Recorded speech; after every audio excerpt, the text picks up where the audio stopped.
Assalamualaikum warahmatullahi wabarakatuh. Kami dari kelompok 4. Di sini kami akan membahas tentang wawasan yang harus dimiliki guru sekolah dasar. Anggota kelompok kami yang pertama Muhammad Husnuddin, Vinaidatul Silmi, Dewi Nur Afifah, dan Tri Ulfa Pramustika. Poin yang akan kami bahas yang pertama yaitu pentingnya peranan guru sekolah dasar. Sebelum saya membahas tentang peranan guru sekolah dasar, saya akan menjelaskan tentang pengertian guru. Guru merupakan suatu profesi yang berarti suatu jabatan yang memerlukan keahlian khusus sebagai guru dan tidak dapat dilakukan oleh sembarang orang di luar bidang pendidikan. Adapun pentingnya peranan sebagai pendidik yaitu sebagai berikut. Yang pertama, peran sebagai pembimbing. Untuk menjadi sosok pembimbing, guru harus mampu menjadi panutan yang dapat digugu dan ditiru oleh siswanya. Jika guru telah mampu menunjukkan contoh teladan yang baik bagi siswa, maka tugas membimbing akan lebih mudah dilakukan. Yang kedua, peran sebagai pengajar. Peran sebagai pengajar adalah yang paling populer bagi seorang guru. Dalam melaksanakan perannya, guru sebagai pengajar, yaitu guru sekolah dasar, harus memiliki kemampuan mengajarkan semua mata pelajaran di sekolah dasar, kecuali pendidikan agama dan penjaskes, dan hal-hal lain yang berkaitan dengan mengajar. Yang ketiga, peran guru sebagai pelatih. Peran guru sekolah dasar yang utama adalah sebagai pengajar yang mendidik. Peran sebagai pelatih biasanya tidak perlu dituntut karena peran tersebut lebih banyak dilakukan oleh guru dengan siswa yang telah dewasa. Siswa sekolah dasar banyak memerlukan bimbingan dan pengajaran dari guru.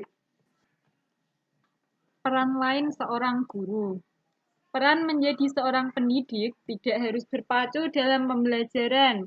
Dengan memberikan kemudahan belajar bagi seluruh peserta didik, agar dapat mengembangkan potensinya secara optimal. Dalam hal ini, guru harus kreatif, profesional, dan menyenangkan. Dengan memposisikan dirinya sebagai yang pertama, orang tua. Memberikan penuh kasih sayang kepada anaknya. Kemudian yang kedua, teman. Tempat mengadu dan mengutarakan perasaan bagi para peserta didik. Ketiga, fasilitator yang selalu siap memberikan kemudahan dan melayani peserta didik sesuai minat, kemampuan, dan bakatnya. Yang keempat, memberikan sumbangan pemikiran kepada orang tua untuk dapat mengetahui permasalahan yang dihadapi anak dan memberikan saran pemecahannya. Yang kelima, memupuk rasa percaya diri, berani, dan bertanggung jawab. Yang keenam, membiasakan peserta didik untuk saling berhubungan dengan orang lain secara wajar. Yang ketujuh, mengembangkan proses sosialisasi yang wajar antar peserta didik, orang lain, dan lingkungannya. Yang kedelapan, mengembangkan kreativitas terhadap peserta didik. Berikutnya, kendala-kendala yang dihadapi guru SD. Yang pertama, dalam penguasaan materi. Seperti contohnya pada guru-guru SD di SD Negeri Gani, Kabupaten Aceh Besar, guru-gurunya berkualitas dalam mengajar ditinjau dari penguasaan ilmu matematika. Namun, hal ini bukan berarti bahwa guru tersebut tidak mempunyai kendala dalam proses belajar. Dalam pelaksanaan pengajarannya, guru-guru di SD Gani Kabupaten Aceh Besar selalu mempersiapkan bahan pengajarannya terlebih dahulu untuk kelancaran proses belajar mengajar. Bahwa para guru sebagian besar masih mengalami kendala dalam membuat bahan persiapan mengajar. Hal ini karena minimnya pengetahuan guru. Yang kedua, Kendala yang dihadapi guru dalam menggunakan alat peraga. Sebagian besar guru menjawab alat peraga kurang lengkap di SD Negeri Gani Kabupaten Aceh Besar. Nah, untuk mengatasi hal tersebut, apabila alat peraga tidak tersedia di sekolah, maka guru mempunyai inisiatif untuk mengupayakan dengan membuat alat peraga sendiri dibantu oleh para siswanya. Yang ketiga, kendala-kendala yang dihadapi guru dalam menggunakan metode pengajaran yang tepat. Di SD Negeri Gani Kabupaten Aceh Besar tidak mengalami kendala dalam menggunakan metode pembelajaran yang sesuai. Guru-guru di SD tersebut guru berkualitas lulusan dari sarjana pendidikan matematika. Sedangkan untuk metode mengajar yang cocok, sebagian besar menggunakan kombinasi dari beberapa metode pembelajaran. Pembelajaran yang baik seharusnya menggunakan metode yang bervariasi. Kemudian yang keempat, ada kendala yang dihadapi guru dalam mengelola kelas. Guru tidak menerapkan sikap otoriter dalam pengelolaan kelas. Guru tidak menerapkan sikap tertutup terhadap siswa. Guru tidak mengalami kendala dalam memberikan pekerjaan rumah pada siswa. Namun, untuk membimbing siswa yang pasif dan membimbing siswa secara individual, guru-guru di SD Negeri Gani Kabupaten Aceh Besar sebagian besar mengalami kendala. Hal ini dikarenakan bukanlah kesalahan guru, tetapi disebabkan oleh besarnya jumlah siswa dalam satu kelas, sehingga menyulitkan guru dalam melaksanakan tugasnya dengan baik. Permasalahan guru SD. Permasalahan yang dihadapi oleh seorang guru. Secara umum, ada beberapa permasalahan yang dari dulu hingga sekarang masih menjadi pekerjaan yang harus dituntaskan. Oleh karena itu, seorang pendidik atau guru, banyak pendidik yang masih belum atau mampu mengatasi permasalahan tersebut. Adapun permasalahan antara lain. Yang pertama, menyiapkan bahan pelajaran. Dalam hal ini, guru sering kali menyepelekan, padahal menyiapkan bahan pelajaran merupakan salah satu hal yang penting untuk kelancaran proses belajar mengajar. Kebanyakan guru yang belum memahami perkembangan zaman sering kali masih menggunakan bahan ajar yang sudah sering dipakai. Yang kedua, ini ada kegiatan mengajar yang kurang menarik.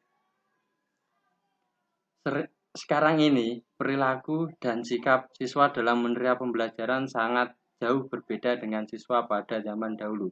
Siswa sekarang jauh lebih aktif dan pintar. Tidak jarang mereka telah mengetahui banyak tentang materi yang akan dipelajari sebelum materi itu disampaikan. Yang ketiga, ini ada metode belajar yang tidak tepat. Ya, jadi kedua masalah di atas akan sedikit tertolong bila guru mampu memberi atau membuat belajar yang baik. Artinya guru mampu menggerakkan siswa untuk aktif dalam kegiatan belajar mengajar dengan menggunakan metode yang tepat dan sesuai. Yang keempat, masalah pribadi yang sering dihadapi guru. Segala sesuatu yang berkaitan dengan keprofesionalan bukanlah suatu hal yang mudah, baik dalam mendapatkan predikat profesionalnya maupun menjalankan tugas profesional tersebut, termasuk diantaranya menjadi seorang pendidik. Sebuah tanggung jawab yang besar karena kita harus dapat bertanggung jawab apapun yang kita kerjakan kepada peserta didik, kepada sekolah, masyarakat, dan tentu saja pada Tuhan Yang Maha Esa. Profil guru SD yang ideal. Kata ideal berasal dari bahasa Inggris idea yang berarti cita-cita, angan-angan, faham. Di dalam kamus ilmiah populer, kata ideal mengandung arti sesuai dengan cita-cita, sempurna, dan cita-cita. Berdasarkan pengertian ini, segala sesuatu yang sempurna atau yang sesuai dengan cita-cita, maka sesuatu itu dikatakan ideal. Dari uraian singkat tersebut, dapat ditangkap bahwa maksud pembentukan undang-undang tentang guru dan dosen adalah agar orang-orang yang menjadi guru dan dosen di Indonesia adalah insan-insan idealis. Guru yang ideal adalah guru yang dijadikan figur lekatan oleh siswanya. Hal-hal yang harus dimiliki seorang guru yang ideal, yaitu kualifikasi keilmuannya. Wawasan seorang guru haruslah luas. Ia mesti bisa memberikan pengajaran yang membuat siswa menjadi tahu dari sebelumnya yang tidak tahu. Guru juga harus mampu membangkitkan minat murid untuk menggali sendiri secara lebih dalam pelajaran yang diterimanya. Semua itu bisa diwujudkan jika guru mampu menerapkan metode belajar aktif dan bukan hanya menyuapi peserta didik dengan berbagai materi dan teori. Singkatnya, guru ideal harus bisa berperan sebagai motivator, mediator, dan fasilitator pendidikan yang memberikan kesempatan kepada peserta didik untuk mencari, membangun, dan menerapkan pengetahuan dalam kehidupannya. Hal pertama yang harus dimiliki seorang guru adalah kualifikasi keilmuannya.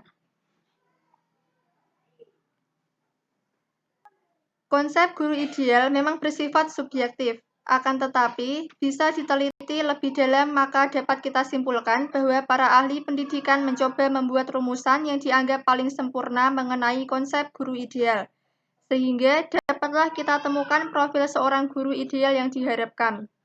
Sekian pemaparan materi dari kelompok kami, kurang lebihnya kami mohon maaf. Wassalamualaikum warahmatullahi wabarakatuh.